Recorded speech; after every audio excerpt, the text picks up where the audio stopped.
Hello বন্ধুরা, তো তোমরা আমাকে দেখো যে প্রত্যেক দিনই সন্ধ্যেবেলায় রেডি হয়ে আমি সোজা চলে যাই দোকানে। কিন্তু আজকে আমি রেডি হয়েছি, কিন্তু আজকে না, আজকে আর প্রথমে আমি দোকান যাব না, চলে যাব হচ্ছে আমাদেরই রঘুনাথগঞ্জের সদরঘাটের একটা জায়গা।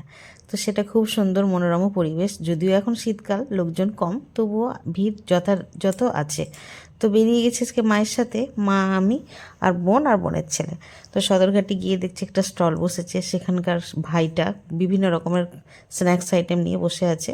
তো সেখান থেকে আমি পছন্দ করেছি এই যে তন্দুরি চিকেন ফ্রাই, সেটা খেতে খুবই ভালো ছিল।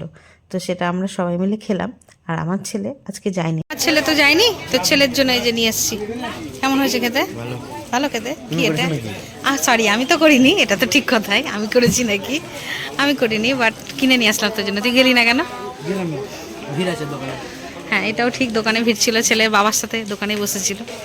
আর আমাদের দোকানে দেখো কি সুন্দর মালা এসছে আজকে, তোমাদের দাদাভাই গেছিল মালা আনতে, বললাম না, এই যে। আর দেখো সামনে বিনুনি এসছে, বিনুনি, একটা চুলের বিনুনি। খেতে পাচ্ছি না।